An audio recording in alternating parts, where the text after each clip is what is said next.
Muy buenos días, agradecemos su presencia, su puntualidad y también agradecemos en las juntas locales y distritales. Sabemos que el trabajo de ayer fue un trabajo arduo que seguramente ha de haber acabado anoche, hoy por la madrugada, entonces pues con más razón agradecemos su compañía. El día de hoy la sesión está dedicada para reflexionar sobre políticas públicas y personas con discapacidad.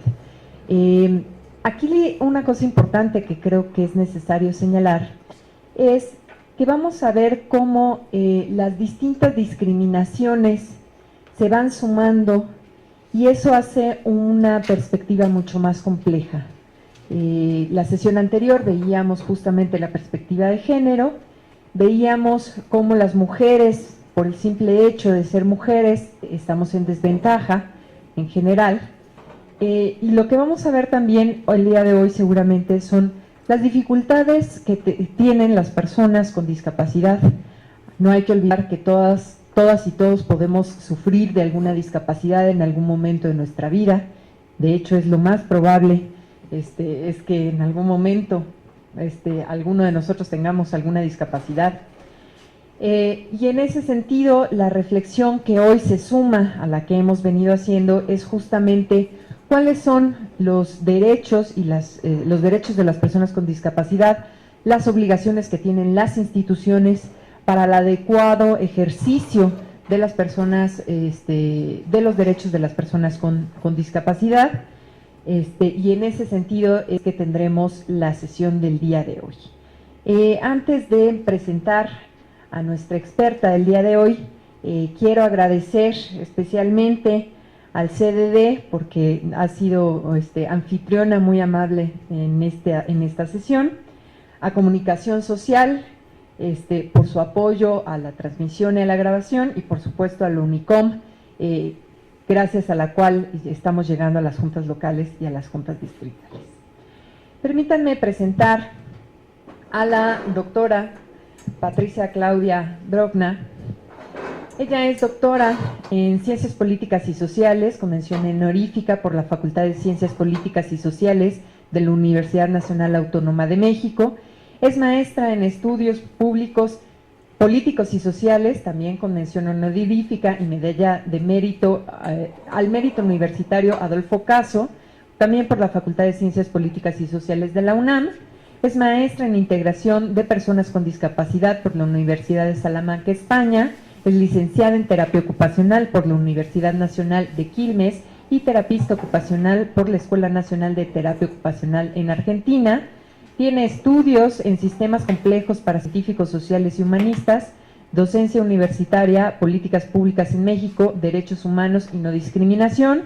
Más de 30 años de trabajo con personas con discapacidad en las áreas clínicas, de rehabilitación, educación e inclusión laboral, coordinadora de inclusión laboral en México, programa de Fundación para las Américas, OEA, 2009-2011, es autora de artículos y libros sobre el tema de discapacidad desde la perspectiva de las ciencias sociales y derechos humanos, compiladora del libro Visiones y Revisiones de la Discapacidad del Fondo de Cultura Económica.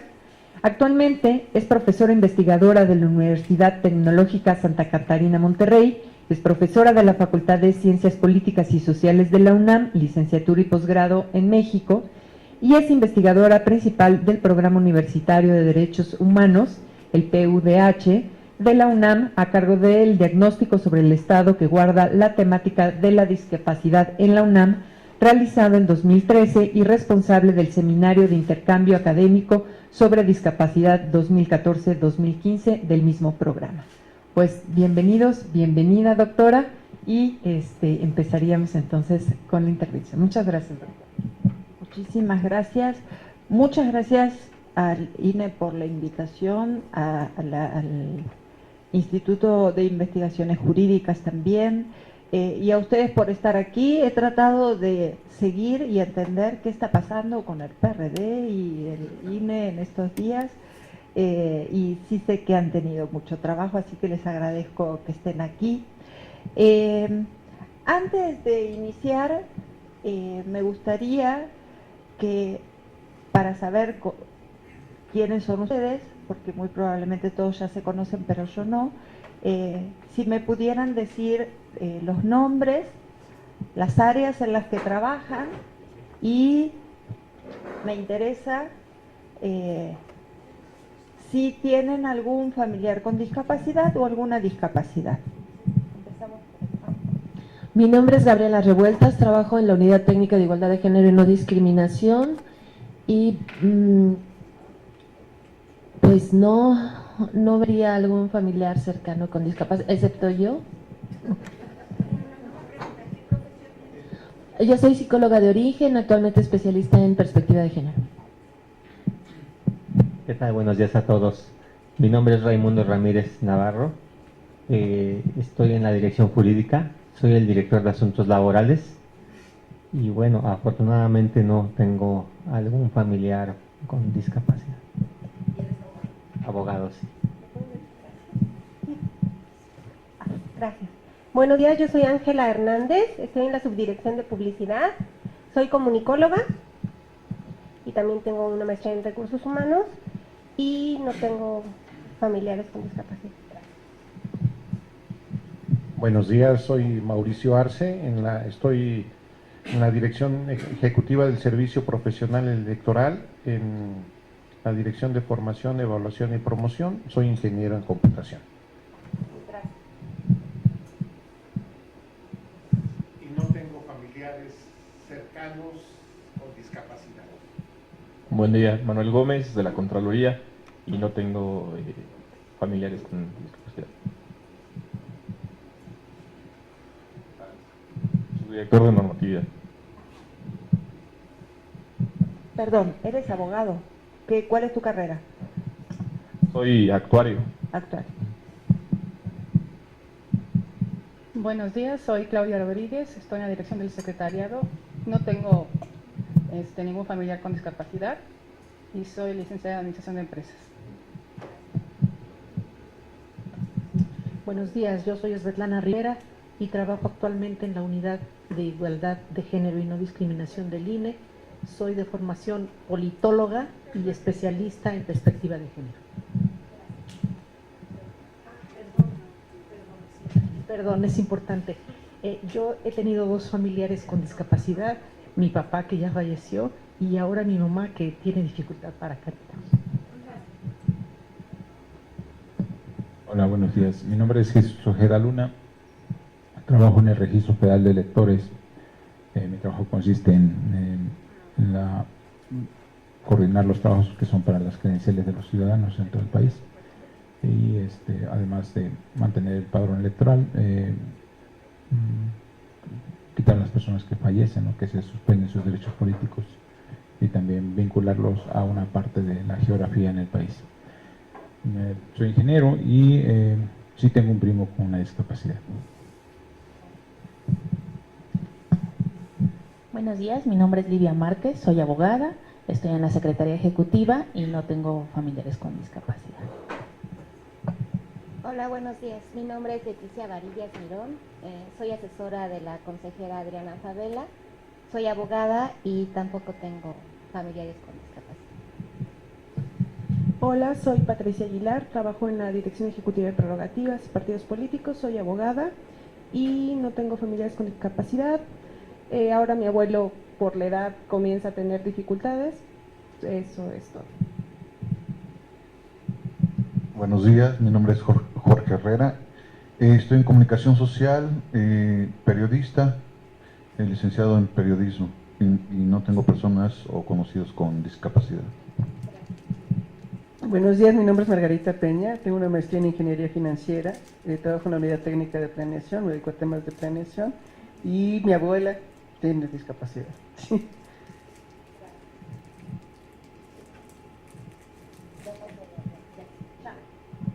Bien, bueno, ahora les cuento de mí. Yo sí tuve una hermana con parálisis cerebral, yo soy la mayor, mi hermana la tercera tenía parálisis cerebral por factor RH, es un tema del embarazo de las mamás. Así que desde muy chica estuve muy cercana al tema de la discapacidad en un esquema como se entendía antes la discapacidad, que era un problema médico. Y entonces, para mí, lo que se podía hacer con las personas con discapacidad, obviamente, era rehabilitación, una vez que ya tenían la discapacidad. Luego, como le pasa a muchos de ustedes, por el envejecimiento, mi papá tuvo lo que se llama demencia vascular, demencia senil se llamaba antes,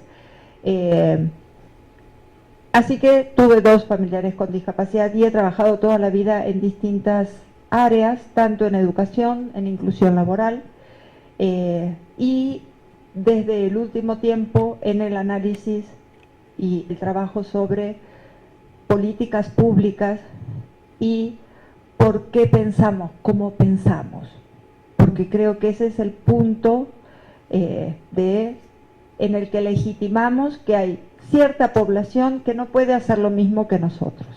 En este caso, votar, ¿sí? Porque no ve, porque no lee, porque está internado en un psiquiátrico, y entonces esta persona o tiene discapacidad intelectual, y entonces esta persona no vota. ¿Les puedo pedir, para no estar ahí? Si quieres te paso la silla esta, mira. ¿Sí? Gracias. Mi idea es hacer una presentación y luego que podamos platicar, cuestionar, preguntar y tener un intercambio. Me parece mucho más rico. A ver si podemos subir a las primeras.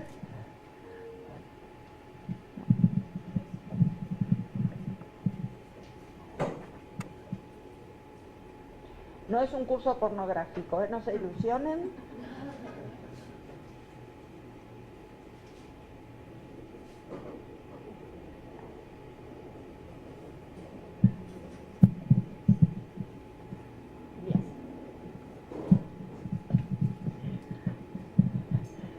Te pido si pasamos a la siguiente. Vamos a hacer primero un ejercicio que es pensar qué tipo de discapacidad no puede tener un fotógrafo, un músico y un arquero. Arquero que tira con arco y flecha, ¿no? No arquero que portero.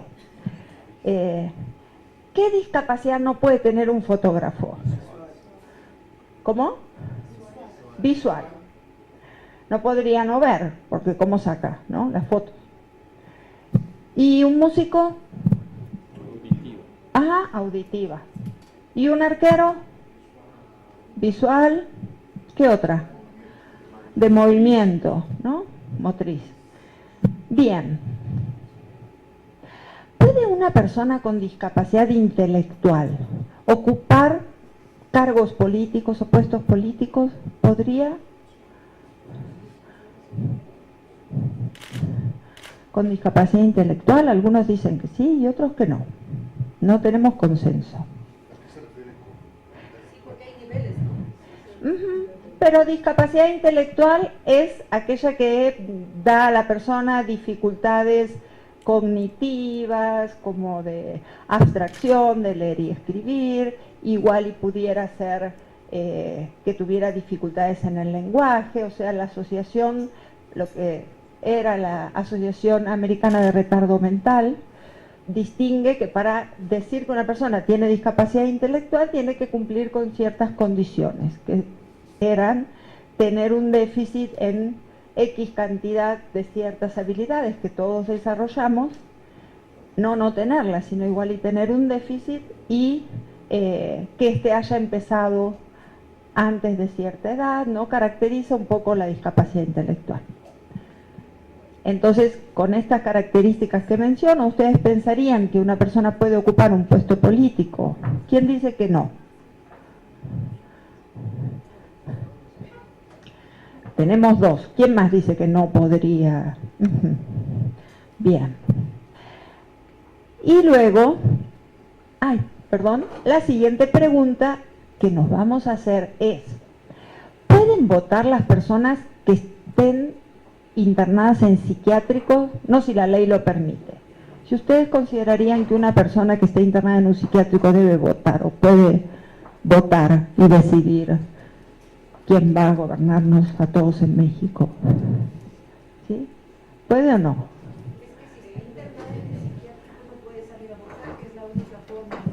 Sí, por eso decía, no por la ley. Es por eso, porque si está internada no podría salir a votar. Y hasta donde entiendo no tenemos voto para personas que están internadas en hospitales. Aunque sea por enfermedad física, digamos algún... Ajá. No se llevan las urnas, ¿no? No se llevan las urnas. Bien, vamos a ver algunas imágenes. Epen Badjar es un fotógrafo ciego, uno de los primeros, porque hay muchos aquí en México. Ustedes han tenido en Oaxaca a uno de los más reconocidos fotógrafos ciegos del mundo, Gerardo Ningenda. Y dice Badjar, jamás me asomé a una lente mientras veía. Tomé mis primeras fotos ya ciego y tuve la suerte de conocer a un fotógrafo que me presentó su oficio como una profesión que yo podía ejercer. O sea, un fotógrafo asume que una persona ciega puede sacar fotos, cuando muchos otros fotógrafos hubieran dicho no se puede. Si ustedes ponen fotógrafo ciego en internet, o si quieren poner Badjar, les va a aparecer toda la obra que él tiene, que es absolutamente interesante. La siguiente. Esta es una baterista sorda que abrió en las Olimpiadas con la Orquesta Sinfónica de Londres. Ella tiene un apoyo. Si ven aquí al costado hay una persona también con dos palillos que le está marcando, ¿sí? Entonces ella toca con apoyo, pero toca con la Orquesta Sinfónica y es sorda. La siguiente. Este es un arquero paraolímpico, ciego, legalmente ciego. La siguiente. Y este es otro arquero paraolímpico que no tiene brazos. La siguiente. Y esta es la primera concejal en España con síndrome de Down, que asumió luego de elecciones públicas, y fue votada por la gente. La siguiente. Y esta es una experiencia en la que personas internadas en psiquiátricos salen a votar en octubre del 2013 desde los psiquiátricos de Buenos Aires y de otros lugares, porque hay una estrategia para que las personas que están internadas en psiquiátricos puedan salir a votar.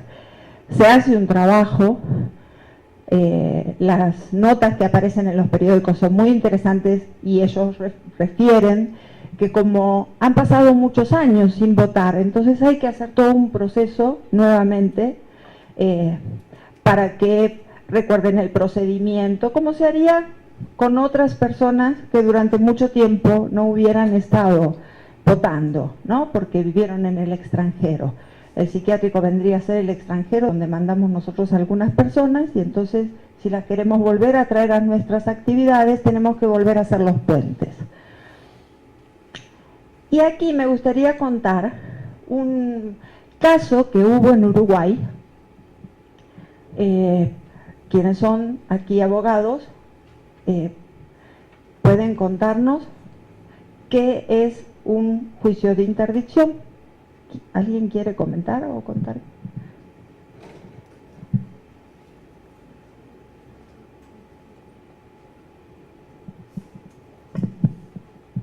Gracias. Un juicio de interdicción es aquel que se implementa para que algún familiar o alguna otra persona en pleno uso de sus capacidades pueda representar, tomar decisiones en el campo de lo jurídico en nombre de una persona que no puede tomar esas decisiones por alguna situación que pueda afectar la libre capacidad de tomar decisiones. Bien, muchísimas gracias. Como bien explica aquí su compañero, un juicio de interdicción se hace en aquellos casos donde se supone que una persona no es capaz de tomar las propias decisiones y en los esquemas con nuestros modelos jurídicos lo que se hace es sustituir la voluntad de la persona. Ay, gracias.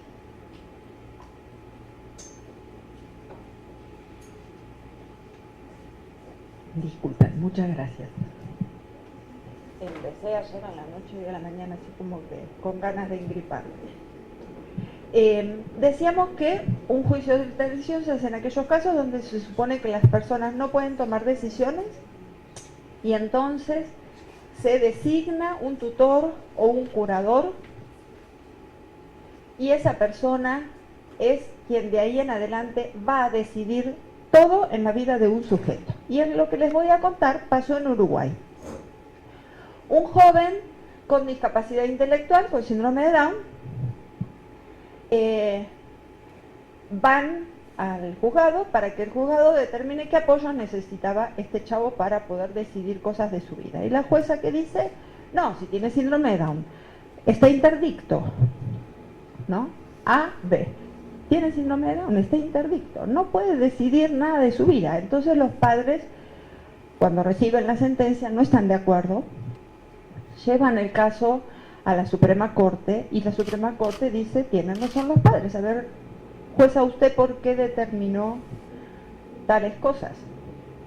Por ejemplo, que no podía participar en organizaciones de sociedad civil y que no podía votar, entre otras cosas. Y cuando la jueza tuvo que argumentar por qué ese joven no podía votar, dijo, porque se puede equivocar. Y diríamos, bueno, si ese es el criterio para decir, nadie votaría en nuestros países, porque al menos en América Latina sabemos que cada vez que hay una elección medio país dice que el otro medio país se equivocó. Entonces, cuando uno empieza a quitar el problema del diagnóstico, a quitar el problema de la discapacidad del diagnóstico, se empieza a encontrar con estos estereotipos y estos prejuicios, que es donde de verdad está el problema de la discapacidad. Ustedes vieron género en la sesión pasada. Hay un sociólogo norteamericano que dice una frase que a mí me gusta mucho. Él dice siempre que pensar que el problema que propone o plantea el racismo, la discapacidad, lo arregla un médico, es lo mismo que pensar que el problema que plantea el racismo lo arregla un dermatólogo y el problema que plantea el feminismo lo arregla un ginecólogo. Hay una dimensión de la discapacidad que tiene que ver con un aspecto de salud, innegable. A veces, porque una persona que nace sorda y no está enferma, ¿no? Y mucha gente, por ejemplo, tiene parálisis cerebral, pero tiene parálisis cerebral, no está enferma, ¿no? Tiene esa condición de vida, que puede venir de alguna enfermedad, pero no es una enfermedad.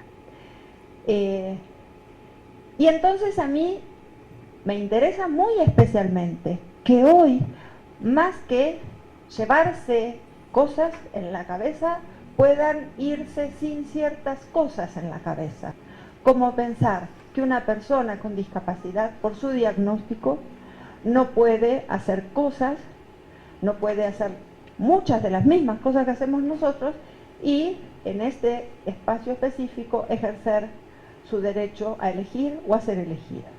¿Sí? La siguiente, por favor.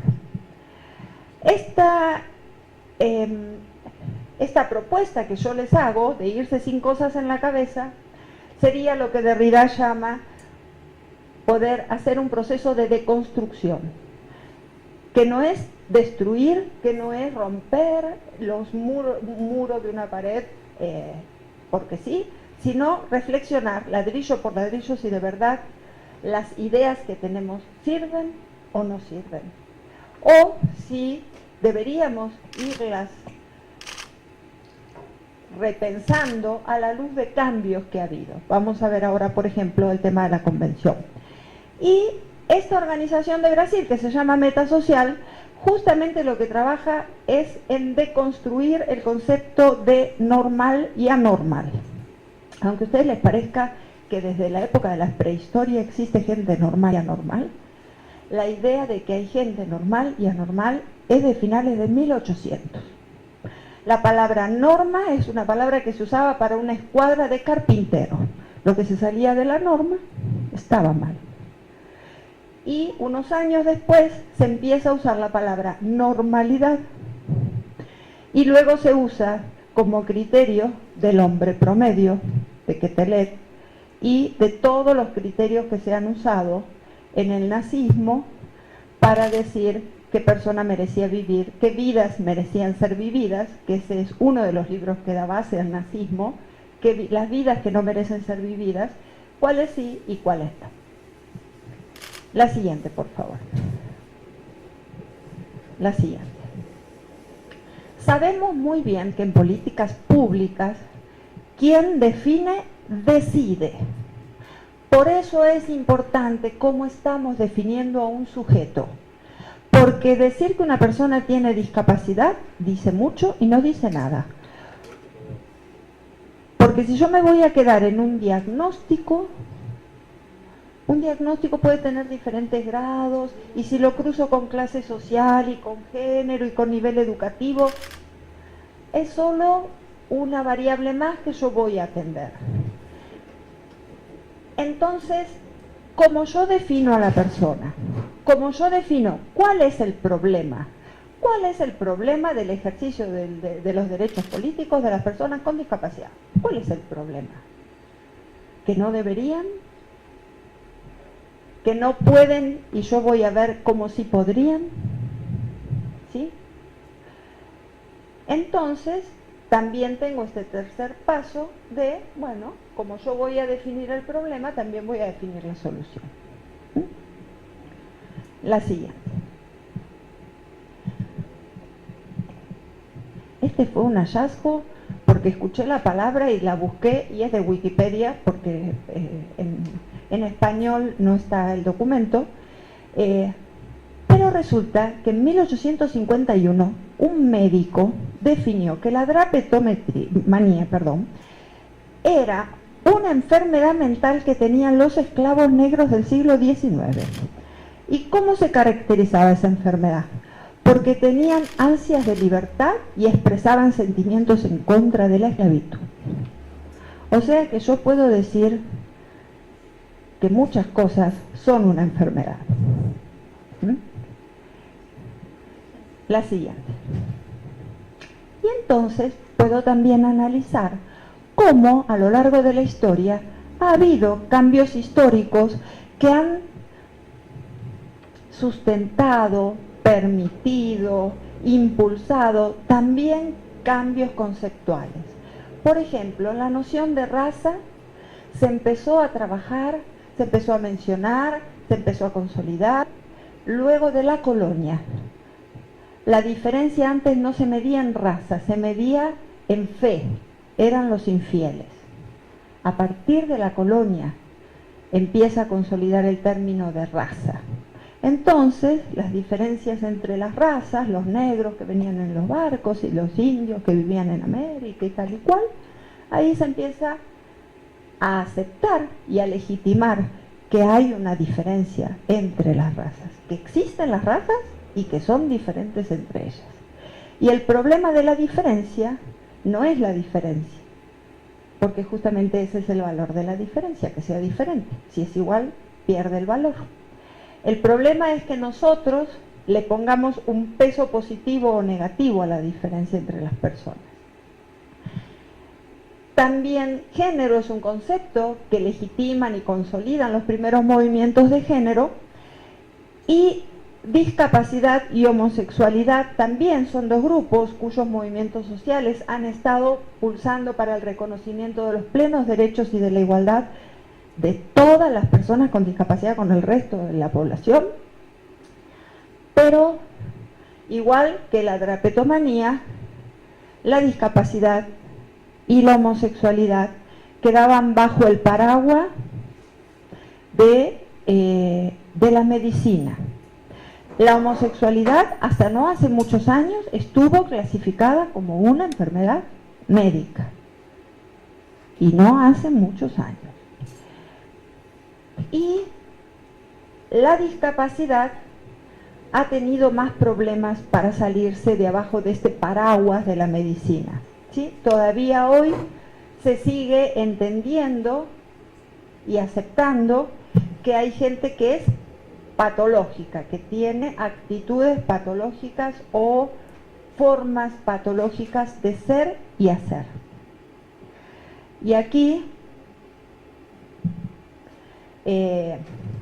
voy a apuntar algo que lo vamos a trabajar luego. Bien, la siguiente, por favor. ¿Cómo ha ido cambiando esta visión de la discapacidad? En el año 1983, un poco antes, estaba por declararse el diseño de las personas con discapacidad de Naciones Unidas. Obviamente el proceso de redacción y de aceptación o adopción de una convención inicia mucho antes que cuando la convención se redacta y se aprueba y se firma. Este cambio de visión hacia la discapacidad, este pensar que las personas con discapacidad tenían derechos, no empieza en el año 2006, que es cuando se adopta la convención, empieza mucho antes. Y en el año 1983 inicia lo que se llamó el diseño de las personas con discapacidad. Y hubo una puja muy interesante. ¿Por qué? Porque en Naciones Unidas los expertos en discapacidad nunca eran las personas con discapacidad. Siempre eran dicho por otros que los estudiaban, pero no eran las propias personas con discapacidad. Y entonces el grupo de expertos que estaba para determinar cuál iba a ser el lema de ese diseño propuso caridad y simpatía. Y las personas con discapacidad que habían ido como consultores, los habían invitado como consultores, difundieron esta propuesta. Miren, la propuesta de la ONU es que el lema va a ser caridad y simpatía. Y entonces, gracias a la presión desde dentro de estos asesores y desde afuera del mismo movimiento de personas con discapacidad, se logró que el lema fuera igualdad y plena participación. Y el discurso es muy importante en la práctica, es muy importante en la configuración del campo de poder, y sí marcó una línea y un cambio entre cómo se iba a seguir conceptualizando la discapacidad en Naciones Unidas, que no es poca cosa. La siguiente, por favor. Este cambio de paradigma que ustedes pueden ver en la Convención sobre los Derechos de las Personas con Discapacidad, no les estoy diciendo lo que a mí me parece que deberían ser los derechos de las personas con discapacidad, les estoy diciendo hay una convención que determina estos derechos, que México ya ratificó y que es ley en México. Este cambio de paradigma, ¿qué produce? Produce que nos cambiemos de una perspectiva desde el modelo médico a un modelo social o de derechos humanos. Decíamos antes, no quiere decir que no haya una dimensión que igual y tenga que ver con salud. No estoy diciendo que no la haya. Estoy diciendo que el sujeto no pasa por eso a la categoría de enfermo desde una perspectiva de derechos humanos. En este cambio de paradigma, entonces, el diagnóstico no es un destino. Nadie tiene destino de Alzheimer, o nadie tiene destino de lesión medular o de parálisis cerebral. Uno puede tener muchas vidas diferentes con un mismo tipo de discapacidad. En este cambio de paradigma se entiende que la discapacidad es una construcción social, es un espacio en el tablero de ajedrez donde yo digo, en esta posición deficitaria, voy a mandar a tales personas. Estas personas no van a poder hacer esto, y yo legitimo una lista de imposibilidades.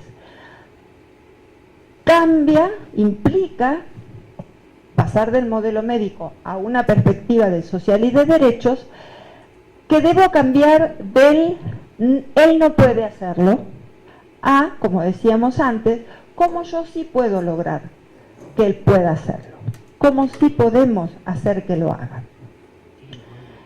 Y también implica, como mencionamos antes, cuestionar la noción de normalidad, de que en una sociedad vemos personas normales y anormales. No podemos dividir una sociedad con ese criterio. La siguiente, por favor. Y entonces, ¿de qué hablamos cuando hablamos de discapacidad? Si no estamos hablando de un diagnóstico, entonces, ¿de qué estamos hablando? La siguiente. Hablamos de procesos de exclusión, de cómo nosotros legitimamos la exclusión de las personas con discapacidad cuando decimos que un chico con discapacidad tiene que ir a un espacio educativo segregado. Si esta persona tiene tal discapacidad, va a una escuela que no es la misma escuela donde vamos a ir nosotros. Y entonces nosotros crecemos sin tener contacto con un 15% de la población, según datos de la OMS. ¿Sí? Los datos que da la OMS del porcentaje de población a nivel mundial son mucho más altos de los datos que dan la mayoría de los países. Y entonces, ¿por qué legitimamos procesos de exclusión? Porque muchas veces se habla de cómo incluir a las personas con discapacidad. El verdadero problema es cómo no excluirlas, porque si no las excluyo, no tengo luego el problema de ver cómo las vuelvo a meter. El problema es por qué salieron. Y por qué en este aspecto tan importante del ejercicio de los derechos sociales de las personas, de los derechos políticos, perdón, de las personas con discapacidad, cuáles han sido los procesos sistemáticos a través de los que nuestros países entendieron que cierta población no puede elegir ni ser elegida. Tiene que ver también con estigmas y tiene que ver con estereotipos íntimamente relacionados, ¿no? Los estereotipos repetidos producen estigmas. Esta cuestión de todas las mujeres son así, todos los hombres son, todos los argentinos son, y todos los mexicanos son, y entonces empezamos a entender a las personas a través de estereotipos que refuerzan estigmas. Tienen que ver también con prejuicios. No, es que las personas ciegas no pueden hacer tal y...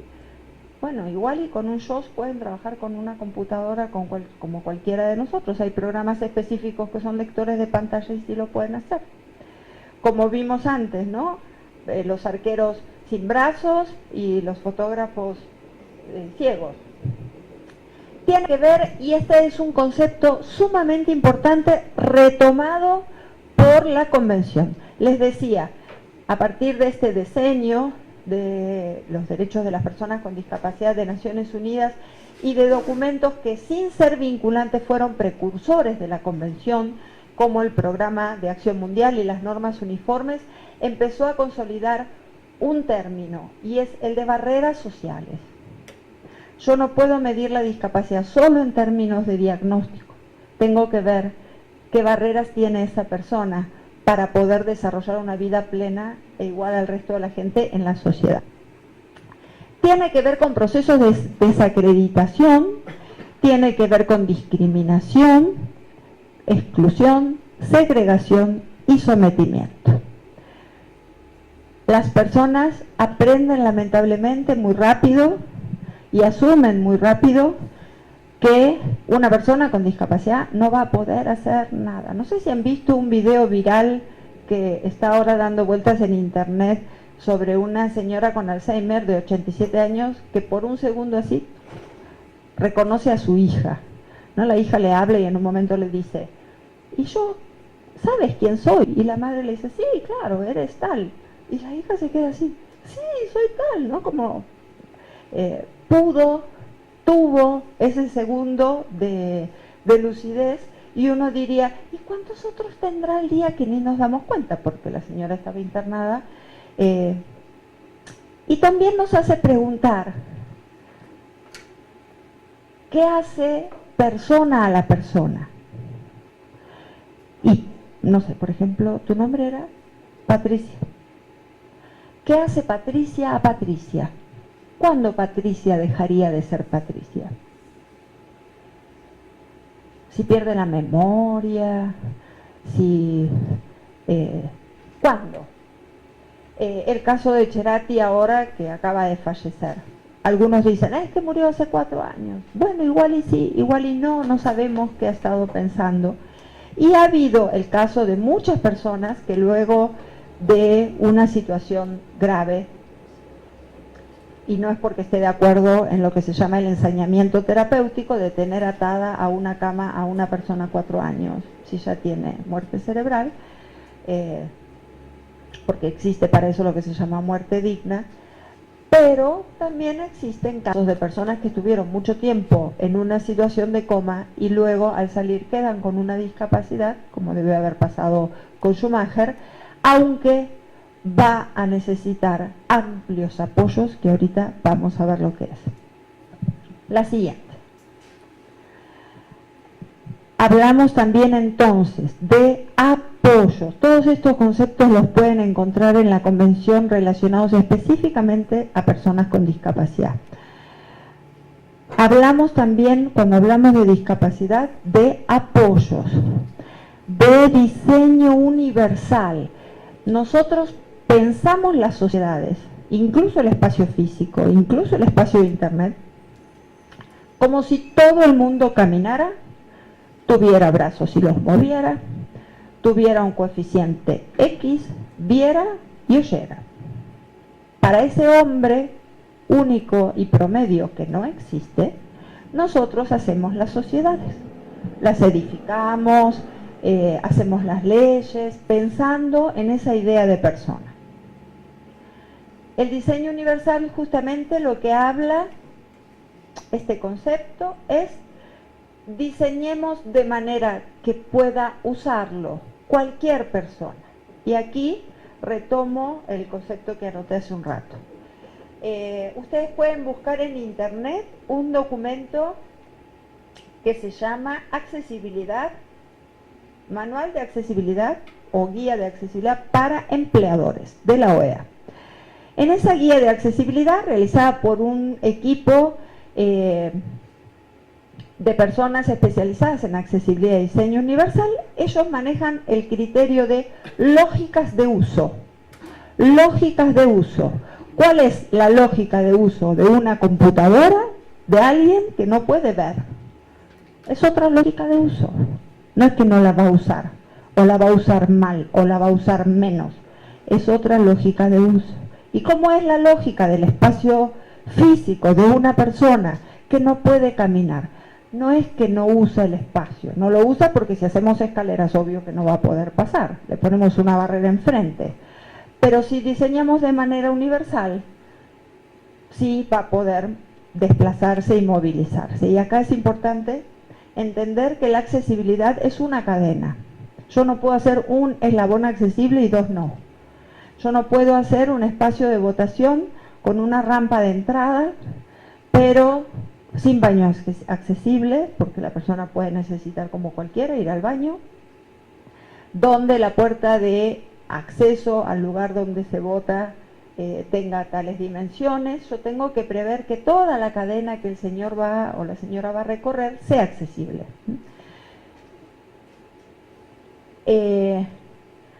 Todavía estamos aprendiendo a pensar sociedades con un diseño universal, a pensar sociedades donde quepamos todos, donde todos podamos entrar y hacer las cosas que queramos.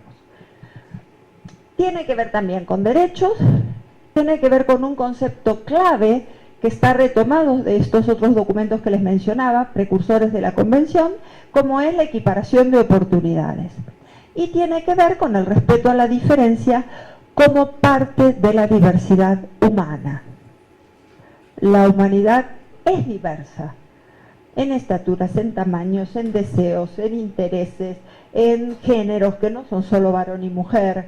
Es infinitamente diversa y eso es un valor de la humanidad, no es una desventaja. La siguiente. Equiparación de oportunidades, les decía, es un concepto clave, porque se habla mucho de equiparación de oportunidades y no sabemos de qué estamos hablando. Según el Programa de Acción Mundial y luego las normas uniformes, cuando hablo de equiparación de oportunidades, estoy hablando primero de normalización, no entendido en el sentido de Foucault, porque Foucault diría que la normalización, y coincido, no es algo deseable porque es tratar de meter a toda la gente en la norma, que es lo que muchas veces tratan de hacer ciertas instituciones, sino entendido en el sentido de Bach Mikkelsen, que fue un político de los años 50 en Dinamarca, y que él decía que las personas con discapacidad tienen el derecho a llevar una vida tan próxima a lo normal, a lo que hace la gente de la misma edad y de sus mismos intereses.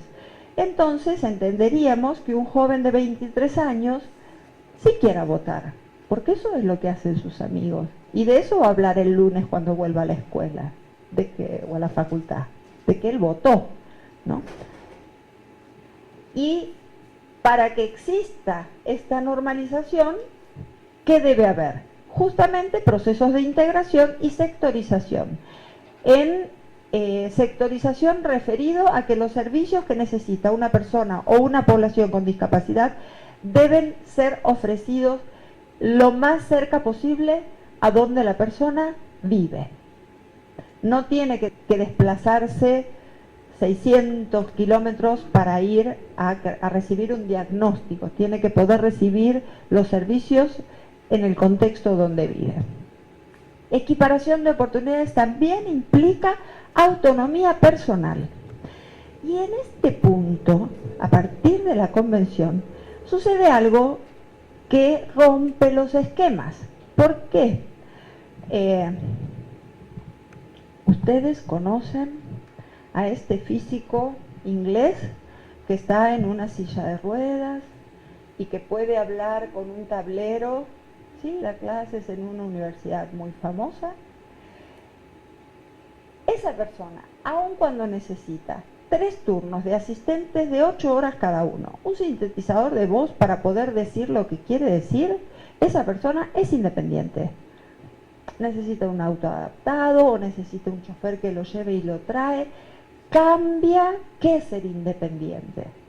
Desde la normalidad, ser independiente es lo que hacemos cualquiera de nosotros, nos paramos y nos vamos.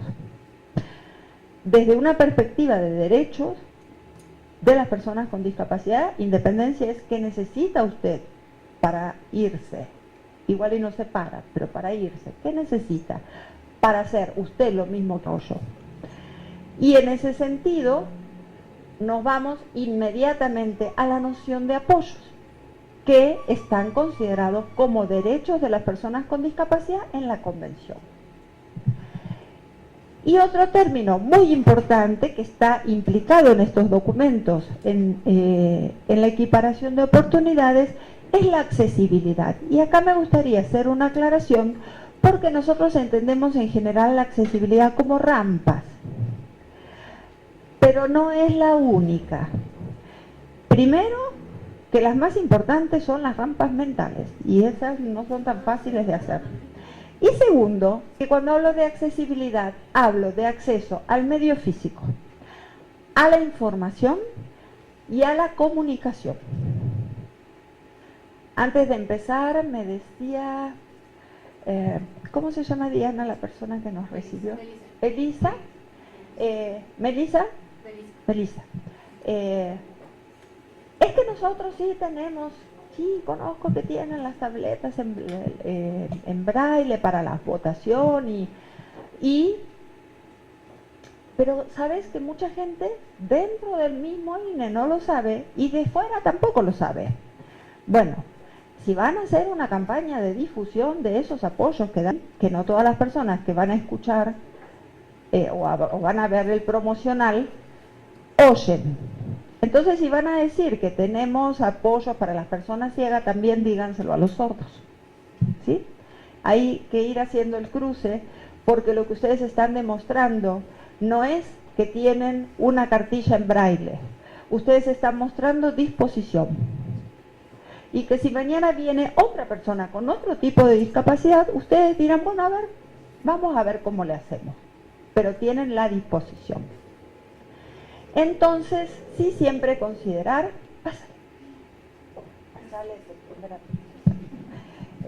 siempre considerar que accesibilidad no es solo al medio físico, sino a la información y a la comunicación. La página del INE es accesible. Una persona ciega la navega. No sé. Habría que preguntar. Tengo muchos amigos ciegos que nos pueden decir, sí, aquí no. ¿Sí? ¿Alguien vio usar alguna vez el JAWS? ¿Alguien vio usar el JAWS? Es un navegador para personas, un programa para personas con discapacidad para que puedan usar la computadora. Todo lo que nosotros vemos en la pantalla, ellos lo escuchan. Y entonces, claro, los que ya tienen muchísima práctica lo usan a una velocidad que no entiendes lo que están diciendo, porque empieza, quiénes somos, contacto, todas las solapas que hay cuando entras a una institución, y entonces como ellos ya saben lo que vienen, pasa dos y le dan clic y no te dejaron ni ver lo que dice abajo y ya pasaron a la siguiente, entonces navegan de manera y usan la computadora de manera auditiva. Entonces ese sería, por ejemplo, una muy buena señal del INE, hacer su página accesible, o considerar que dentro de la página del INE, de la web, haya esta opción de extender las letras para personas con un tipo de discapacidad visual que no es la ceguera. La siguiente.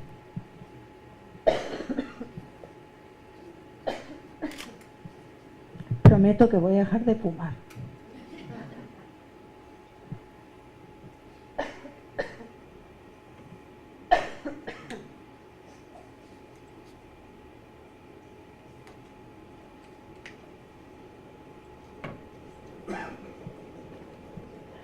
Bien, ¿de qué hablo cuando hablo de apoyos entonces? Hablo de dispositivos, de estrategias, de personas. Puede ser que una persona venga a votar con alguien que lo va a ayudar, ¿sí?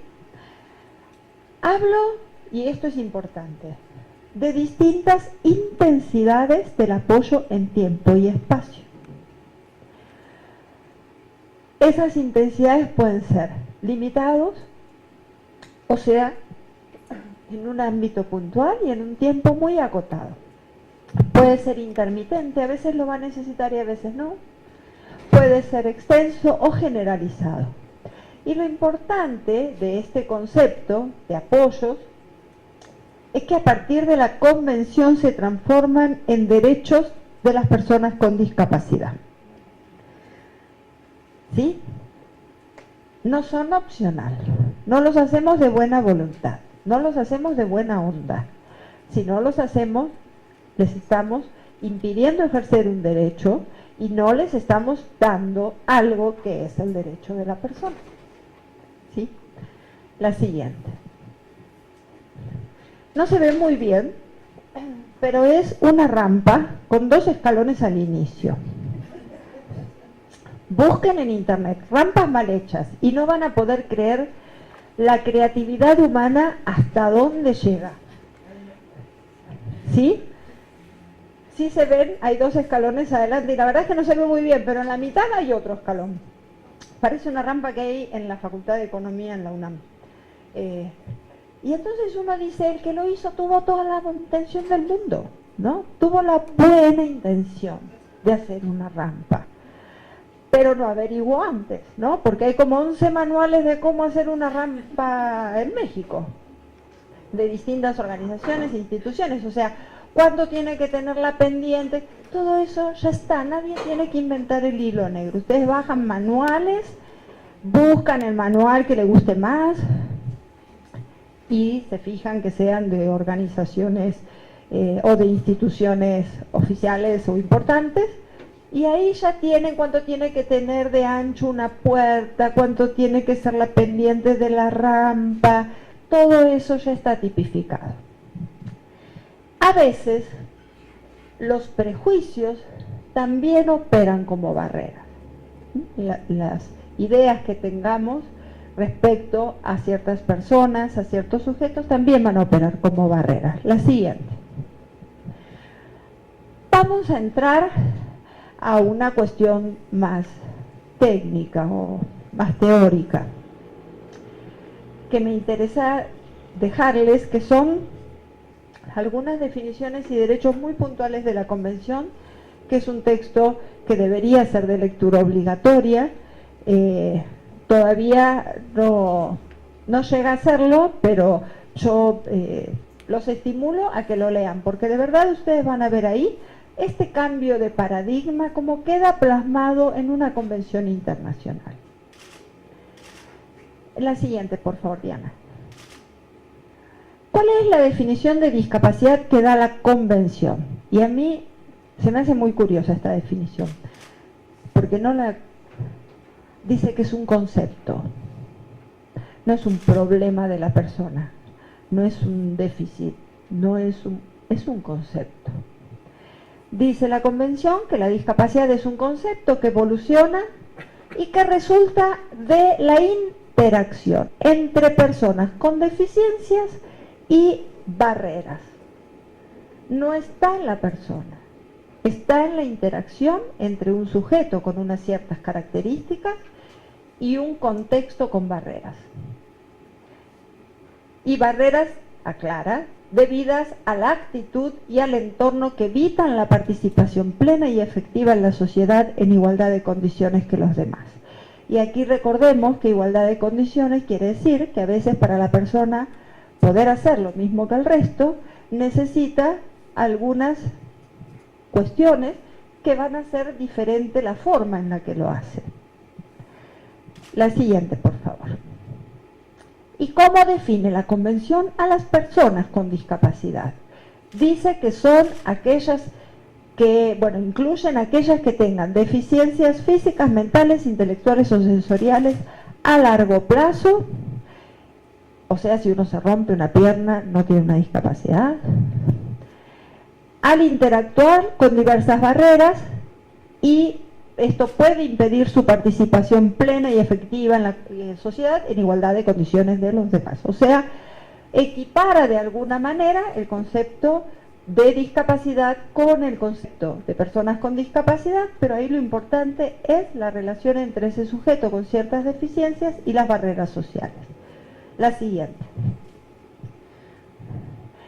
Artículo 12.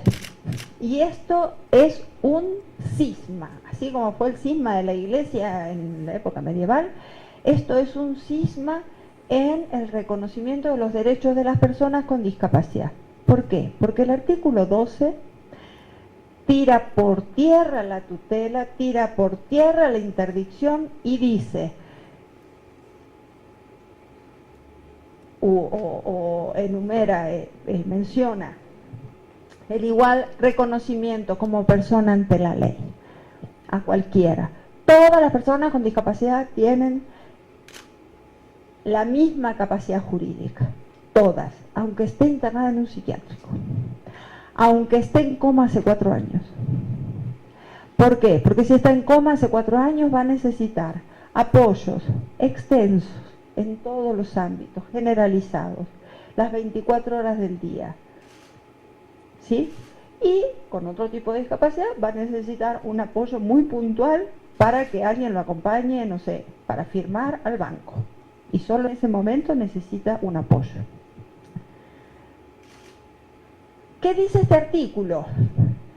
En su primera parte, que los Estados partes reconocen que las personas con discapacidad tienen derecho en todas partes al reconocimiento de su personalidad jurídica. Y esto es ley. En México, en muchos países en América Latina, porque ya se ratificó, porque muchos países a través de la Constitución o de otras estrategias han incluido la Convención en su marco normativo. Lo que falta en México es armonizar, que este derecho se refleje en otros derechos que ya están tipificados. Por ejemplo, en la ley del INE sigue manteniendo el tema de personas con, no recuerdo el término, y en la ley de salud, no.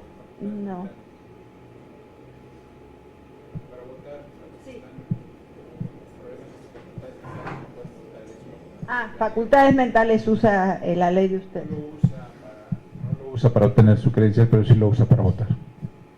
Exacto. Legitima que hay personas que no tienen capacidad. Y, por ejemplo, la ley de salud, el apartado de salud mental, que es todo un tema salud mental, el término que usa es trastornos mentales y de conducta, y acepta la tutela y la interdicción. De hecho, dice que acepta la internación obligatoria por parte de un juez o involuntaria cuando es a través de un tutor, y voluntaria cuando la misma persona quiere, que sería lo deseable, cuando uno sabe que necesita un apoyo a nivel de un internamiento, se puede hacer. La siguiente. En el artículo 29, el artículo 12 es muchísimo más largo, ¿sí? Yo puse la parte principal, pero sí es importante que lo lean. En el artículo 29 habla de participación en la vida política y pública. Y entonces esta es la parte en que las personas con discapacidad están confiando en el INE y en todos ustedes, porque son el instrumento para que puedan ejercer este derecho.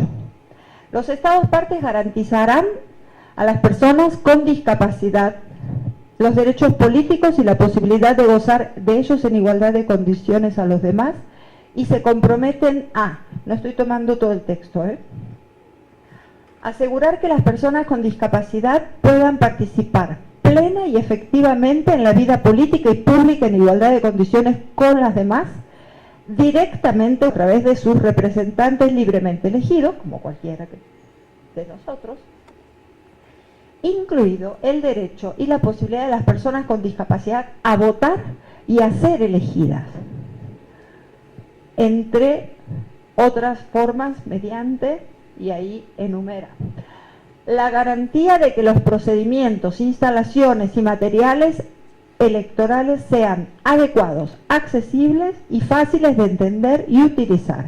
Es uno de los criterios de la accesibilidad. Algo es accesible cuando el uso es intuitivo, no como estos teléfonos que venden ahora, que siempre tengo que ir a mis amigos y decir, ¿cómo? ¿Dónde está tal cosa? ¿No? Nosotros venimos de la generación en que para todo había que hacer un curso, y ahora los chicos te dicen, no sé. Y entonces tú dices, me voy a tener que ir a Movistar. ¿Y qué hacen? Los chavos empiezan a prueban, cosa que nosotros no podíamos hacer, porque decían, no, que explota. Ese cambio tecnológico también llega en cuanto a la accesibilidad. Y que se dice, el diseño tiene que ser de tal manera que el uso sea intuitivo, que si yo tengo que encontrar tal cosa, el dibujito se condiga. Y que, por ejemplo, si me equivoco, no se rompa. La resistencia al error es otro de los criterios, ¿no?, de lo que es la accesibilidad. La siguiente. Otra de las cosas que debe garantizar el Estado es la protección del derecho de las personas con discapacidad a emitir su voto en secreto, a presentarse efectivamente como candidatas en las elecciones, a ejercer cargos, desempeñar cualquier función pública en los distintos niveles de gobierno, facilitándole el uso de nuevas tecnologías y tecnologías de apoyo cuando proceda. Y también le da a la persona la garantía de la libre expresión de la voluntad como electores, Y cuando sea necesario y a petición de ella, se puede permitir que una persona de su elección les preste asistencia para votar, que la acompañe para que ella pueda expresar su voluntad. La siguiente.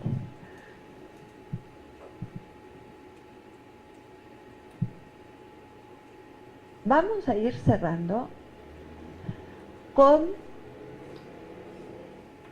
unas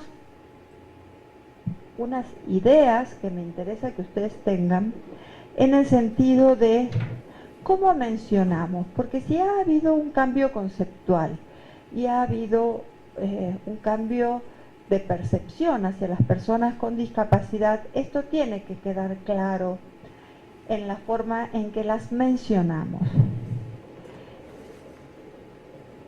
¿Qué dice la Convención? Dice las personas con discapacidad. ¿Por qué?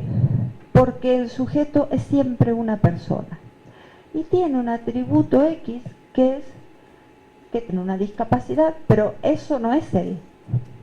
Por eso no es un discapacitado. El término de la Convención es persona con discapacidad. Y la Convención menciona intelectual, auditiva, motriz, visual. La Convención pone mental, no psicosocial, que es un término que se está tratando de incluir ahora y cambiar para que no se confunda con discapacidad intelectual. ¿Cómo mencionamos? ¿Cómo podemos hablar cuando hablamos de discapacidad? Nosotros debemos decir que la persona tiene una discapacidad, no sufre ni padece una discapacidad, porque ellos dicen, es que yo padezco más la discriminación que la discapacidad, ¿no? O sea, uno no se define a sí mismo por las cosas que va padeciendo en la vida o que no nos van gustando de lo que vivimos a diario. Entonces la discapacidad tiene que sacarse de esta visión de castigo divino. No es algo que la gente sufre o padece. Va a padecer y a sufrir si no hay políticas públicas para que puedan darle una silla de ruedas como la gente. Y les dan unas sillas de ruedas como se dieron en Sonora, que eran sillas de plástico de jardín, con unas sillas, bueno, ahí sí que padece, ¿no? Pero como respeto a las personas con discapacidad, a partir de la Convención, estos términos se empiezan a revisar y a quitar. Y uno puede ver que en los medios de comunicación todavía se siguen usando mucho, ¿no?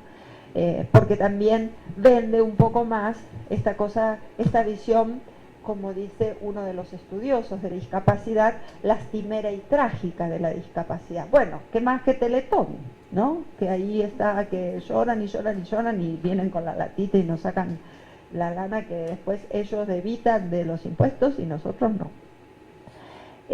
Hay también alrededor de la discapacidad un enorme negocio y está estudiado.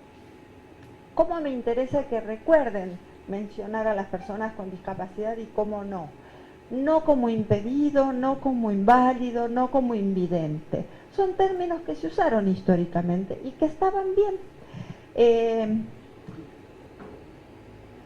En el diagnóstico que hicimos sobre el estado que guarda la atención a la temática de la discapacidad en la UNAM, investigamos las tesis. Investigamos las tesis de la UNAM que en su título tienen la palabra lisiado, inválido, porque eran los términos que se usaban antes, discapacidad, discapacitado. Bueno, hicimos todo el cambio histórico, el recorrido histórico de cómo se llamó a la discapacidad a lo largo del tiempo y buscamos todas las tesis que había. Hasta febrero del 2014, 618.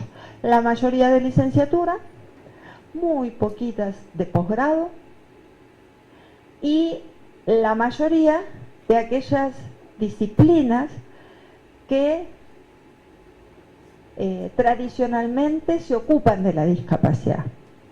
Salud, sin los médicos, porque como la discapacidad no se cura, los médicos dicen esto conmigo no tiene nada que ver y los médicos saben muy poco de discapacidad. Saben de patologías, pero de discapacidad no saben mucho. Y no hay una materia en la Universidad de en la Facultad de Medicina que les enseñe a los médicos sobre discapacidad. Y en el último tiempo empieza a haber tesis que tienen que ver con otras disciplinas como abogacía, arquitectura, y hay una tesis muy curiosa de veterinaria, que cuando nos saltó veterinaria dijimos, no, algo no funciona, ¿no? Y fuimos a ver, y es una tesis sobre el cuidado de los perros guías para personas ciegas, el cuidado veterinario. Y dices, mira, a todos nos toca. Sí. Una pregunta. Cuando se habla de discapacidad psicosocial, ¿podría entrar una cuestión como, por ejemplo, tengo miedo a salir? Es decir, o enfrentarme al público, es decir, algo que me impide expresarme, que me impide estar dentro de un grupo, es decir, un temor, un miedo. ¿Eso podría entrar dentro de lo psicosocial?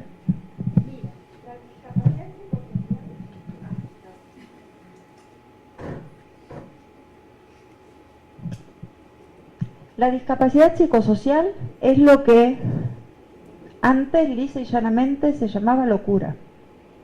¿Sí? Esquizofrenia, hoy diríamos bipolaridad, ¿no? Como toda la clasificación de enfermedades mentales, de enfermedades que tienen que ver con algo que es muy importante para nuestras sociedades. Para nuestras sociedades, ¿qué hace persona a una persona? Es la razón, el logos, la capacidad de razonar. Una persona que no razona como nosotros no es persona como nosotros. Si anda en silla de ruedas es persona. Si no ve o no oye es persona. Pero si no razona como nosotros no es persona. Eso se ha legitimado a lo largo de la historia y también se ha ido como construyendo disciplinarmente desde la medicina, porque hasta 1690 se empieza a distinguir locura de idiocia. Hasta ese momento los médicos no estaban muy seguros cuándo te ponían de este lado y cuándo te ponían de este otro lado, porque estaba como borroso el borde. Y luego empieza a haber toda una caracterización, por ejemplo, la distinción idiota, cretino, imbécil, es una clasificación médica. Eso es una clasificación médica. Luego, obviamente, pasó al uso del sentido común como insulto, pero es una tipología médica. Y más cercano en el tiempo empieza a poder distinguirse dónde ponemos a una persona, de qué lado, ¿no? Y cada vez que ordenamos a un sujeto en un casillero, tenemos un problema porque ahora las personas que tienen síndrome de Asperger, ¿dónde las ponemos? Como empieza a tipificarse también nuevas discapacidades o nuevos déficits, también está esto de cómo lo clasifico. No tiene un coeficiente intelectual normal y hasta superior, pero en habilidades sociales no. ¿Es verdad que el Asperger empezó después de la obligatoriedad de las vacunas X?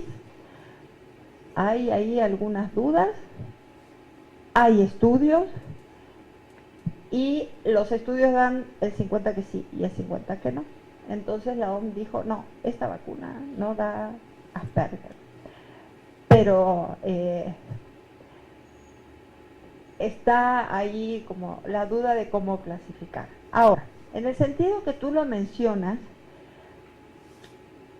si una dificultad de la persona le causa problemas de participación, pero no tiene que ver con un déficit, como dice la convención, que sea por su sordera o que sea por la baja visión o que sea por dificultades en la movilidad, diría que no, que es una persona que como muchas otras personas tendrán ese problema. Ahora, hay un libro muy interesante que se llama Razón, Locura y Sociedad, del siglo XXI. Es un libro muy cortito. Se hizo en la Facultad de Ciencias Políticas y Sociales un evento organizado por Armando, bueno, se me va ahora el nombre. Invitaron a distintos psiquiatras y psicólogos de distintas partes del mundo que promovían la desmanicomización, o sea, el cierre de los psiquiátricos y que las personas fueran atendidas en contextos regulares, porque lo que sí se sabe es que una persona ingresa a un psiquiátrico y muere ahí, y que con otras ofertas de servicio bastan 15 días para que la persona salga de una crisis y después puede hacer otro tipo de tratamiento, ¿no? Ambulatorio, de seguimiento en su casa, pero no sería tan importante o necesaria una internación, y menos una internación de por vida. En ese libro, estos autores dicen algo que me parece clave, y es que cuando en nuestras sociedades, cuando uno se enferma, también se enferma de clase social. Porque si tú ves quiénes son las personas que van a estar internadas en un psiquiátrico, que van a estar en un manicomio, en una cárcel, o que van a tener vergüenza de pararse y hablar frente a otros, muchas veces van a ser de clase media baja o baja. Como que hay ciertas habilidades o capacidades generales de toda la población que no se distribuyen de manera equitativa, porque no vas a los mismos colegios, los maestros no te estimulan igual. Si vas a una escuela pobre, es probable que adquieras menos capacidades y menos confianza, quizás porque los maestros son más rígidos. Tengo una amiga que está dando clases ahora en la Ibero, y me decía, pero ¿cómo crees? Es que si les das muchas lecturas a los chicos, vienen con los padres a decir que esta profesora da muchas lecturas. Y digo, qué bien, entonces habría que decirle, pero ¿usted le está pagando a esta universidad para que aprenda o para que no aprenda? Porque, ¿no? Si no, ¿para qué? ¿Cuál es la lógica? Pero más ahí que lo que la persona va a aprender, lo que se está demostrando es quién paga. Y el que paga, como muy bien dicen aquí, manda. ¿Sí? Entonces yo te pago, pero no le hagas esto a mi hija. Y eso también es un aprendizaje para la vida, ¿no? A eso me refiero. No es la referencia entonces, porque son términos que ya están caducos, que ya están perimidos. El usar términos, por ejemplo, como impedido, inválido, invidente, sordo-mudo. En el tema de la sordera es muy importante aclarar algunas cosas. En general la persona no habla porque no escucha. Por eso muchos sordos están oralizados. O sea, les hacen un entrenamiento y les enseñan a hablar. Porque la persona tiene voz, pero como no escucha, no habla.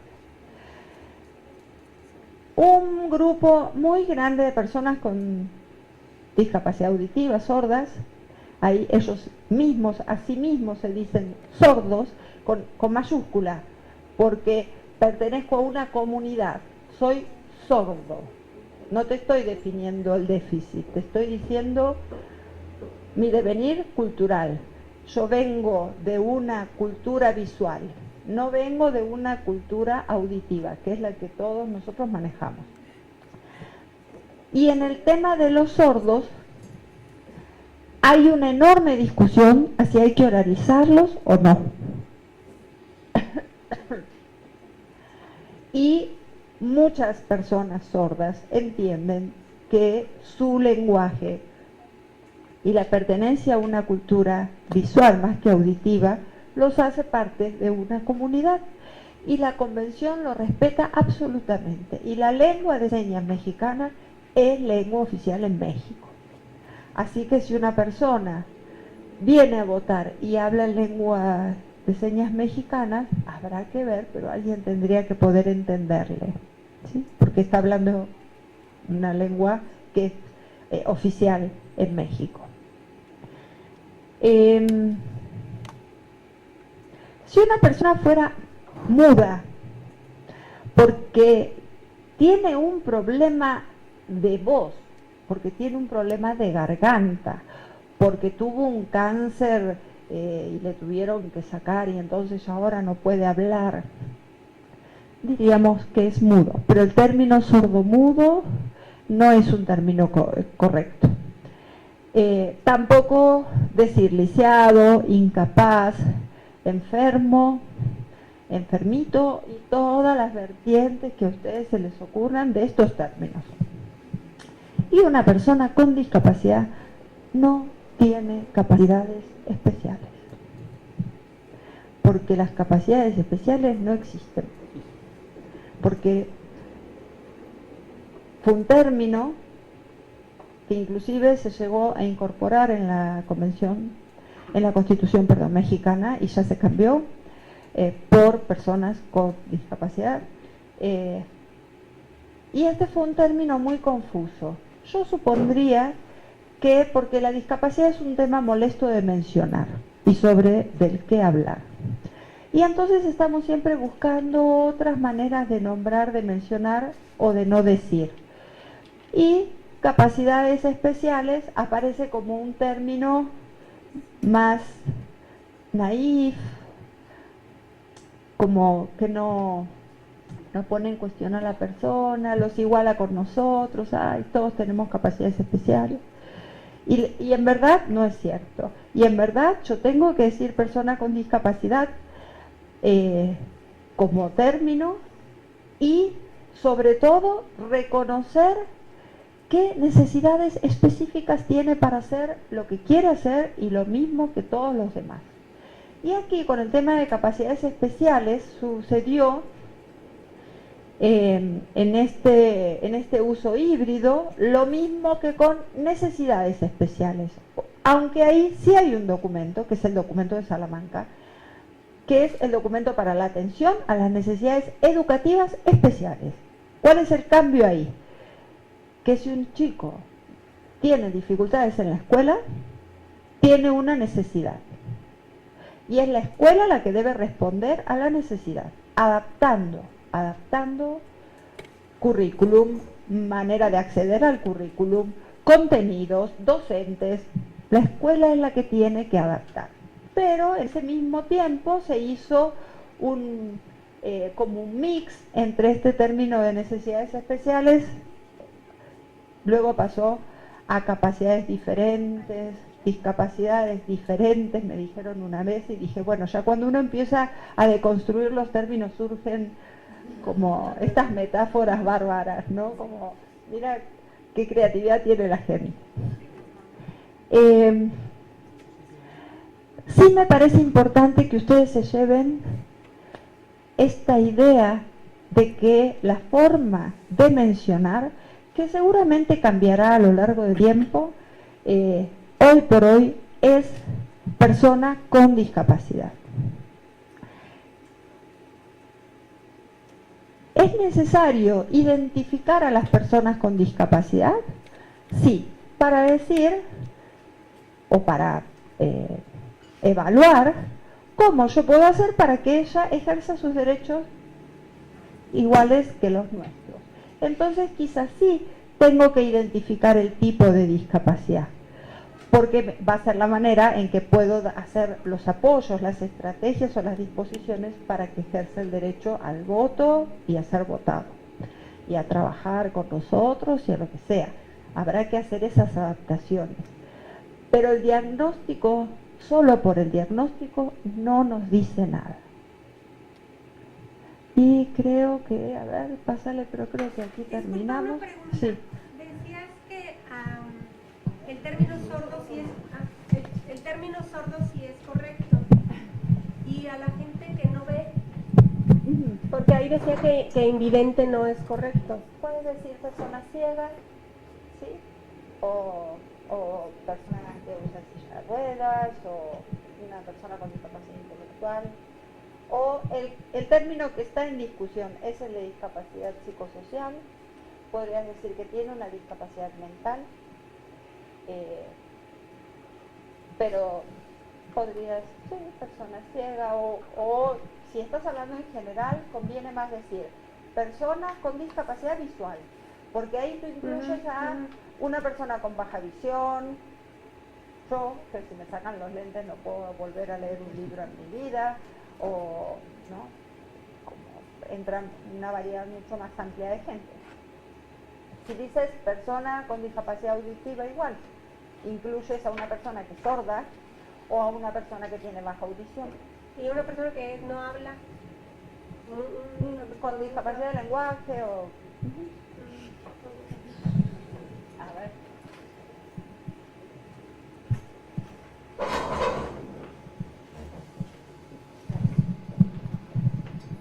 Una pregunta, haz de cuenta, todo este proceso, digamos, en el que vamos ampliando y vamos cambiando los paradigmas sobre las personas con discapacidad, el concepto de la discapacidad también como una construcción social, ¿cómo podemos ir trabajando en los niños?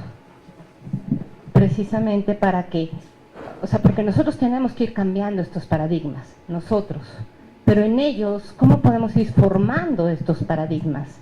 O sea, tú mencionabas, por ejemplo, ahorita, o sea, también como, por ejemplo, la discapacidad hay un fuerte componente social, económico, ¿no?, que atraviesa la educación, desde las escuelas públicas hasta las escuelas privadas. Y eso no quiere decir que solo unas u otras pudieran avanzar en esto, sino cuáles podrían ser las políticas en materia de educación, de formación de los niños. O sea, por ejemplo, yo veo en la escuela de mis hijas, bueno, ahí sí hay todo un programa donde los niños estudian igual, los niños con discapacidad estudian junto con los niños que no tienen una discapacidad, pero son tratados en las mismas condiciones. Y también tienen condiciones de accesibilidad para que puedan estudiar en las mismas condiciones que los otros niños, ¿no? Y para que no estén en desventaja. Pero en el mismo salón conviven niños que no ven, con niños con síndrome de Down y con niños con Asperger, ¿no? Pero, digamos, es un ámbito muy controlado, muy restringido, es una escuela muy pequeña. Pero ¿qué es lo que tenemos que hacer, por ejemplo, en términos de políticas de educación y también para que precisamente los niños crezcan o se formen con esos nuevos paradigmas? Y sé que viene desde las familias, es lo mismo que con el género, es una cuestión cultural, ¿no? Pero o sea, damos un gran avance en nosotros reconocer esos nuevos paradigmas, en también nosotros ver, porque también contratransferimos lo que ha sido nuestros procesos de formación, nos pasa con el tema de género, o sea, a hombres y a mujeres, nos pasa con este tema. Entonces, ¿cómo ir trabajando en ese sentido?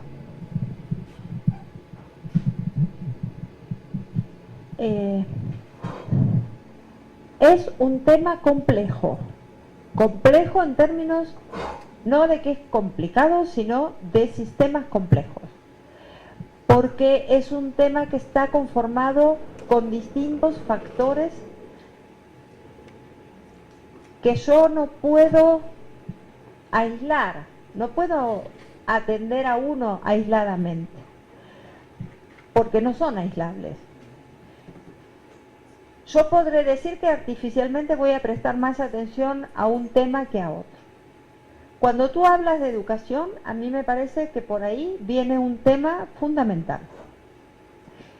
Y un tema fundamental porque yo pensaría que las escuelas, que los espacios que como sociedad nosotros formamos para transmitir a las siguientes generaciones los saberes que consideramos significativos, fracasó. Porque la escuela no es para eso. Álvarez Uría, en un libro que se llama Arqueología de la Escuela, y en un artículo magnífico que se llama La maquinaria escolar, él dice, ¿Para qué sirve la escuela? Bueno, la escuela sirve para enseñarnos a obedecer. Para eso sirve la escuela. Y sobre todo, los mandatos de clase y de género. Sobre todo. Y uno diría también que de quiénes son nuestros iguales y quiénes no. Quien merece estar en el mismo espacio conmigo, papás, es que los retrasan. Es que si pone un niño con discapacidad, retrasa. Bueno, cambiemos el esquema de la escuela, que no haya un solo maestro, que haya dos. Si en un aula hay dos maestros, docente y codocente, que es un esquema que se usa en muchísimos países del mundo, y cuando un chico tiene necesidades porque no entendió bien, la maestra sigue, y entonces el codocente se acerca a ese chico y le explica, y ¿no? Y eso no le va a servir solo a un chico con discapacidad. Si nosotros cambiamos la idea de que en realidad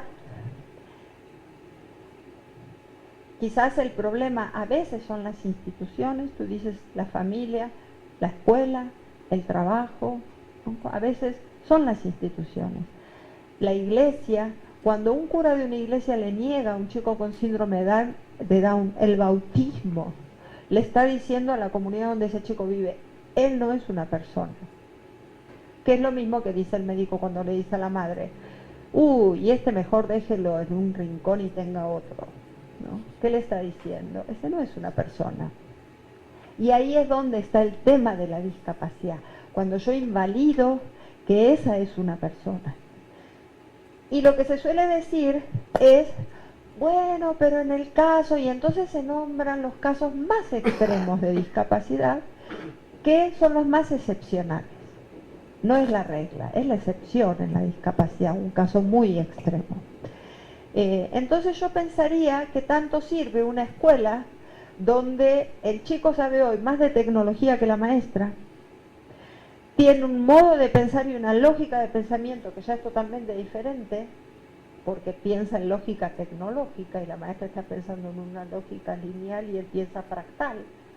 Y entonces dices, bueno, pobre chico, ¿qué hacen? Le dan Ritalina, porque molesta en la escuela, porque tiene un síndrome de déficit de atención y eso es un invento, en realidad, porque la que no sirve es la escuela. En una evaluación que hice a un joven con una discapacidad intelectual muy leve que había trabajado para el INEGI y había dejado la secundaria, le dije, ¿por qué dejaste? Y me dijo, no pude con la escuela. Le dije, trabajar para levantar encuestas del INEGI es un trabajo difícil y requiere habilidades sociales importantes, porque tú golpeas la puerta de una casa y tienes que decir, señor, vengo a tomar la encuesta, ¿no? Y era un chavo como de unos 17 años. Y entonces me dijo, no pude con la escuela. Y dije, pobre, y encima se compró el discurso, porque la escuela no pudo con él. Porque un chavo de 17 años, que es encuestador del INEGI, ¿cómo no termina la secundaria? Sí debería poder, ¿no? Entonces, una escuela pensada de diferentes maneras, y en ese sentido, si les interesa el tema, les sugiero ver la película La Educación Prohibida. Es una película que está hecha especialmente para bajarse gratis de internet. Y ahí demuestra que la escuela, el modelo de escuela que tenemos hoy, por eso hacía la distinción antes, los espacios que sirven para transmitir generacionalmente los saberes que consideramos significativos. Nuestras culturas, eso lo hacen en una institución cerrada que es la escuela, que Goffman diría que es junto con la cárcel y el manicomio y la fábrica, las instituciones totalitarias, aquellas donde uno pasa más de X horas al día, tiene que alinearse a lo que hace el resto, ¿no? Y hay muchas otras propuestas de espacios de aprendizaje mucho más diversos.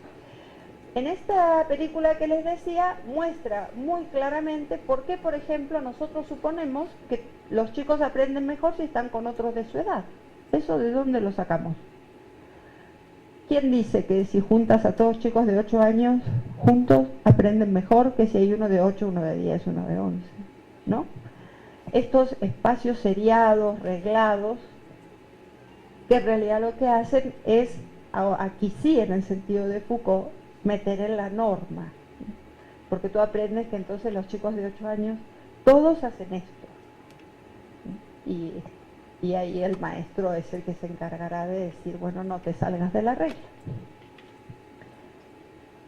Pásale, pero creo que terminamos en esta. Sí, terminamos aquí y ahí están los datos si quieren y seguimos con comentarios y preguntas. Patricia, en términos de la información que hay para la población, yo sé que es difícil, nos dijiste al principio que los datos de la OMS, de la Organización Mundial de la Salud, en nuestro país, ¿tú reconocerías alguna otra fuente importante para esta información? Mira, el INEGI lo tienes que reconocer. Lo que pasa es que aquí los censos y las encuestas han dado un porcentaje mucho más bajo.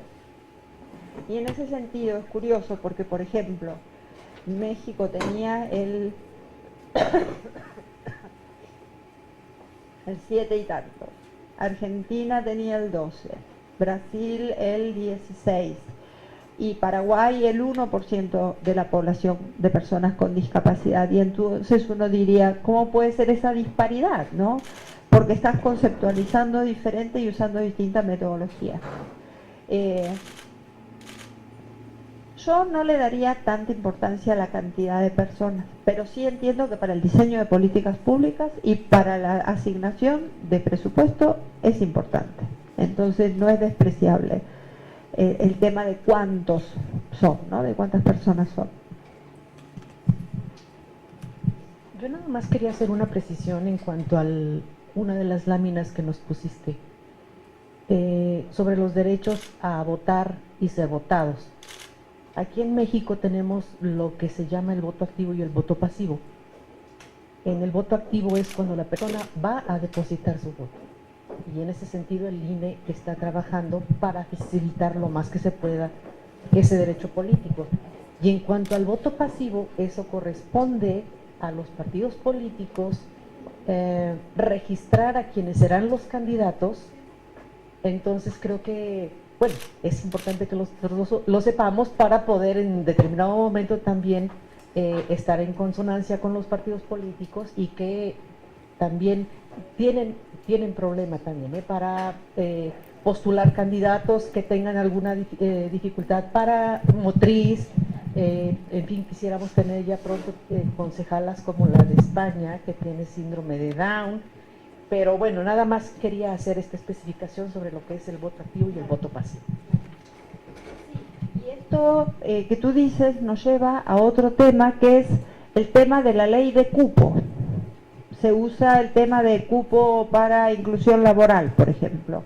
En algunos países las empresas tienen la obligación de que X porcentaje de sus vacantes se asignen a personas con discapacidad. Otros países tienen la obligación de que el gobierno dé vacantes a población con discapacidad. Y como ustedes bien saben, está el tema del cupo de género, ¿sí?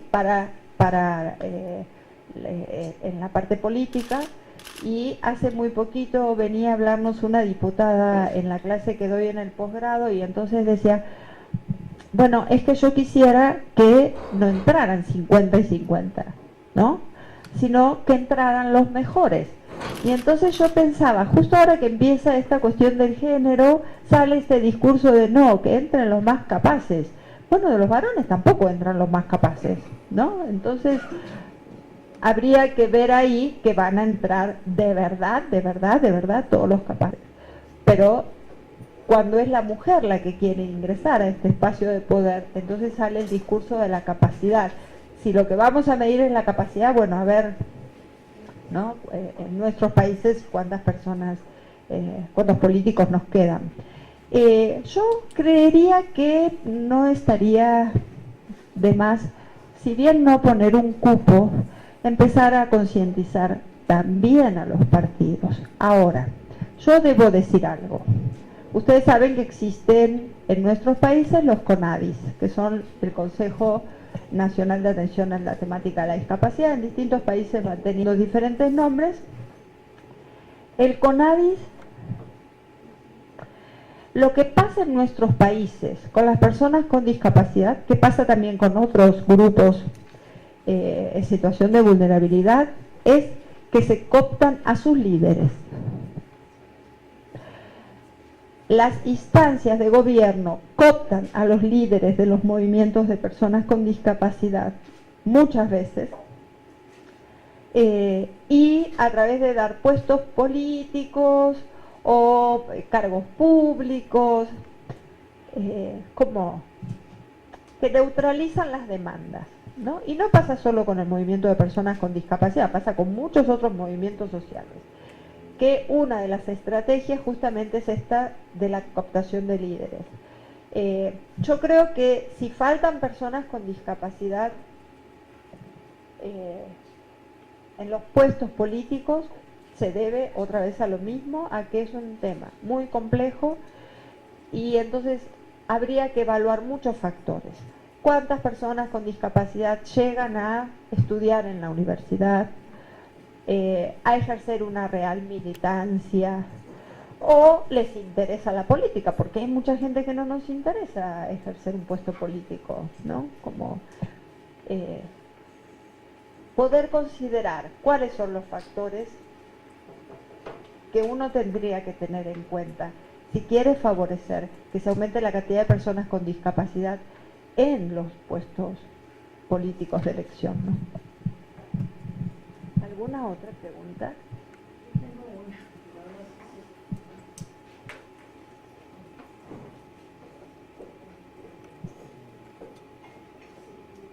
Gracias. Hablaste de Michel Foucault y varias cosas sobre él. Y el único libro que he leído de él se llama La escritura de la historia, y eso me llevaron de la mano.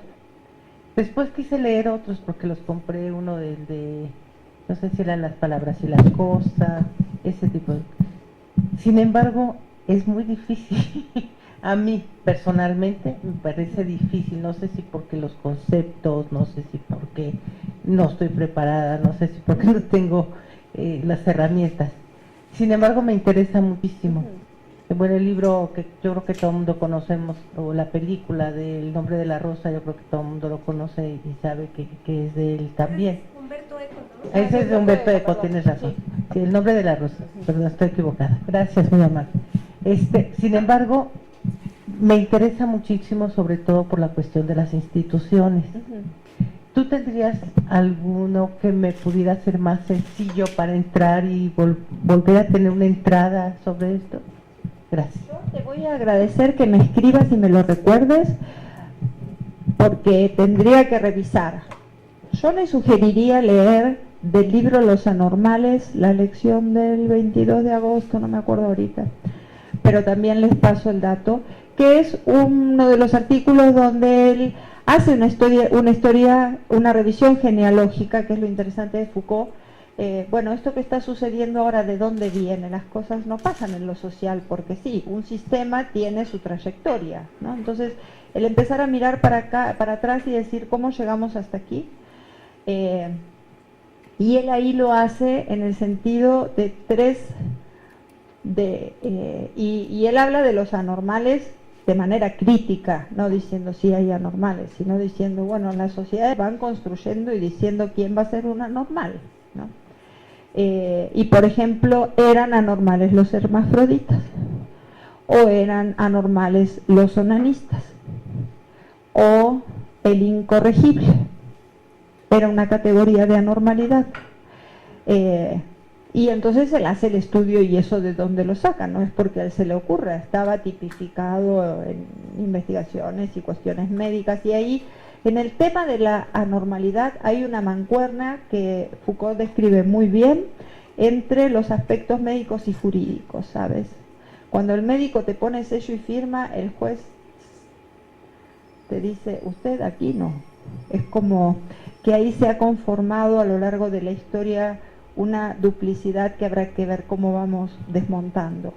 Y hay un libro que se llama Tecnologías del Yo. Ese te lo sugiero, es un libro cortito, y él recupera distintas entrevistas. Y hacia el final hay un artículo corto muy interesante sobre el poder, que es uno de los temas de Foucault. Y entonces él distingue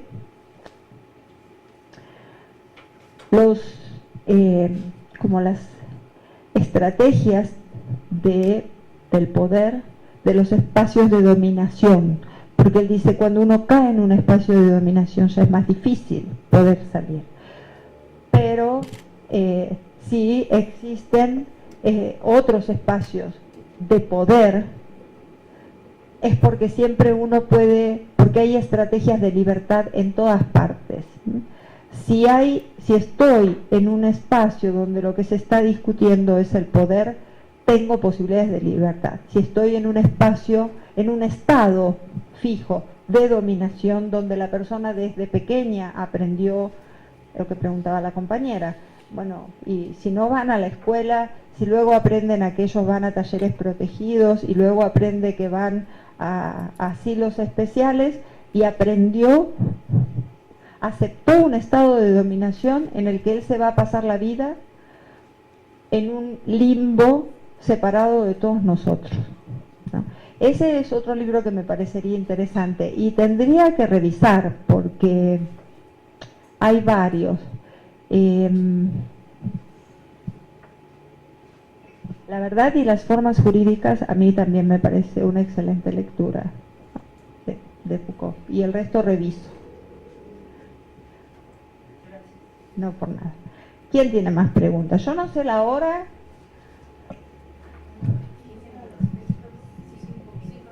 Estamos bien. Así que si quieren alguna otra pregunta o comentario. ¿No?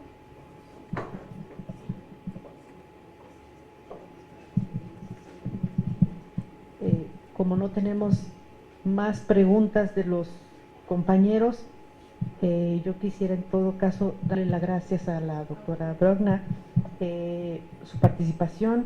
Estoy segura que todos nos vamos con otra idea y otra percepción de lo que es la discapacidad y pedirles por favor que contesten el cuestionario que tienen ya, les han dado las compañeras edecanes.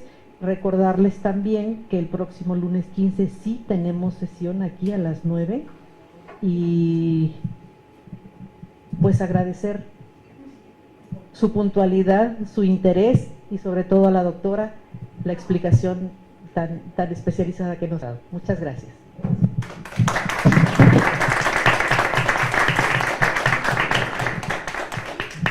Muchísimas gracias y sí, quedo en total disposición si quieren escribir para pedir información, datos, comentarios, experiencias de votación en otros países, lo que ustedes dispongan. Gracias.